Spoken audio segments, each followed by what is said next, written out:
setino sirah liar sik ngisarmu enek ula lho kuwi pitik pitik iki arep ngesikne kira lho arep ngeprank aku to bapak sampean ki iki ra ditaleni to iki kok iso icil ya kowe mah ya Kang iki nyang bono iki dadi jago nyang bono kok pitik barang Nggih, diaturke salam dhisik. Dalu niki Bapak. Wilujeng dalu Mbak Yeni. Nggih, diucapkan sehat ya. malam. Nggih. Sebelumnya saya salam dulu ini. Assalamualaikum warahmatullahi wabarakatuh. Salam warahmatullahi wabarakatuh. Saya ucapkan selamat malam juga selamat datang ini warga desa. Desa mana? Gondosuli. Gondosuli, ya. Wajib ya, salam wajib dijawab. Iya. Oh, ini belum jawab semuanya ya? Aku Selamat belum jawab toh? Oh ini saya ulangi kalau gitu ya. Sebelumnya Assalamualaikum warahmatullahi wabarakatuh. Assalamualaikum. Yang menjawab salam saya doakan ini panjang umurnya. Sehat selalu. Amin. Awet 6 nggih. Iya kaya aku awet 6. Nah, wis padha sakmene. Mau jawab. Jawabnya gimana? Jawaban dari cintaku. Jawaban dari jawab cintaku. Oh ngono. Iya. Nggih. Ya diaturke ya. Oh gitu. Langsung saja ini.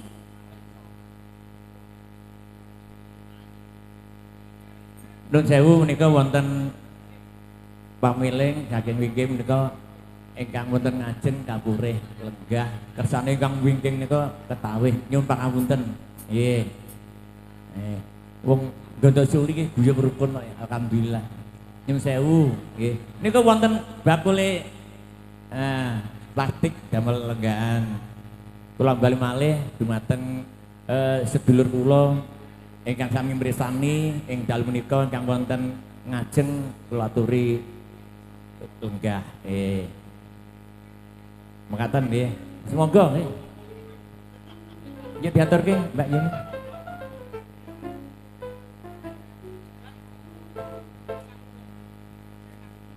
Sugeng dalu Mas Pendi, kancane to aku. Ini barangkali ada yang mau request apa Ibu? Ayang-ayang. Ayang-ayang iki duet to. Ayang-ayang iki duet iki kancaku sapa? Yo panggah diatasi, duet ayo yo. Oh, iki bapakne ngatasi kok panggah wani. Wani ya? Wah aku ibarat toko lagi jaluk apa ya kudu iso senajan to kleru. Kudu no, kudu serba bisa. Ya diaturke Mas ki langsung ki ayang-ayang. Minakan pemundhut cah nom-noman iki dijalukane sing lagune nom-nom. Ayang-ayang. Monggo dikasih kembali kalau gitu ya, bareng. Ya wis ora apa-apa. Mas Pendi lho, MC ini Gondosuli iki ora gelem kenekane.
Kita